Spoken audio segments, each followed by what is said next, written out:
Hi, my name is Paige. I use she, her pronouns. I studied abroad in Sorrento, Italy. I had always kind of known that I wanted to go abroad when I was in college. I love traveling and experiencing new things. I went into it with this expectation that it would be this amazing, perfect scenario. Everything would go textbook, but that did not happen. It was my first time traveling internationally.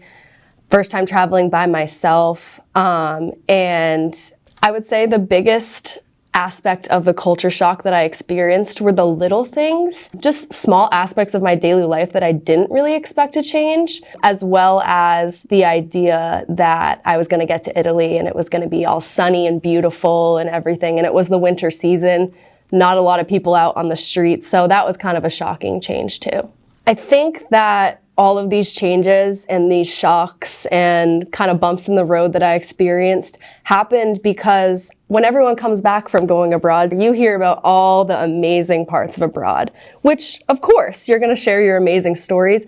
You kind of tend to leave out some of the struggles and details, and sometimes you even forget about those times until you sit down and really think about them.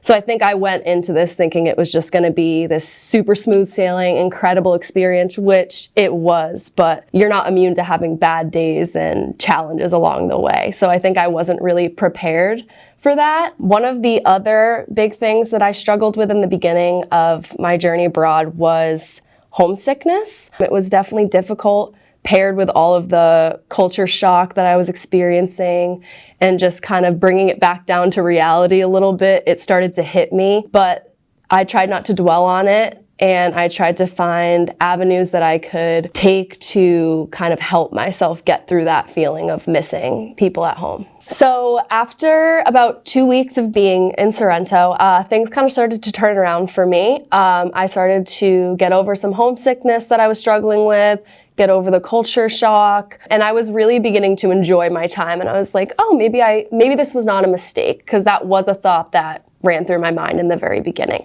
So I decided to branch out and do some solo travel, something very new for me. I was meeting up with one of my other friends from abroad. She was coming from a different place.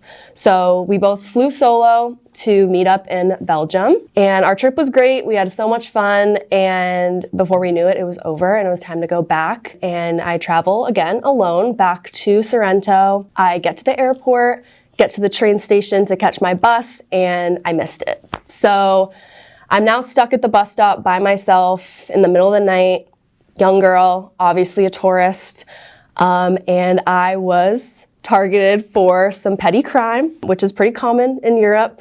Basically, there were these two men that tried to steal all my stuff from me, got physical with me, and I think the way that I got out of the situation was by being aware of my surroundings. I knew that the people around me were not trustworthy people. So my guard was up, and I luckily was able to catch the situation pretty early, and I was able to get myself out with no items stolen, no harm done to me, and I eventually caught my bus. That was a really, really scary experience. A very lucky experience, but it definitely kind of ruined that positive wave that I had been riding of feeling better about being abroad. It made me afraid, it made me scared to explore, but I knew that I didn't want it to ruin the limited time I had abroad. So I sat down with myself and I told myself I'm not gonna let these two criminals take my experience away from me. You are taking yourself abroad, and you are not immune to bad days. You have bad days at UMass, you'll have bad days abroad too. It's not going to be smooth sailing.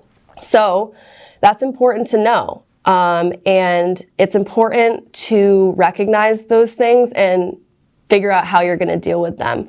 Some of the things that I did to get through that rocky start and eventually end out on, the highest point of my life was I journaled, got out my thoughts on paper. That was really helpful. I took advantage of where I was. I'll probably not go back there for a long time, so I wanted to experience it to the fullest extent. I did some yoga classes. I did some cooking classes, which sparked a passion that now I love cooking, and I never knew that before going. I would go to excursions that were included in my program. I mean, the list goes on and on. So I would just say, don't dwell too much on the negative experiences, because you will leave abroad saying it's the best experience of your life. So don't let a couple bad things stand in the way of that. Just make sure you flip it around, because you definitely can.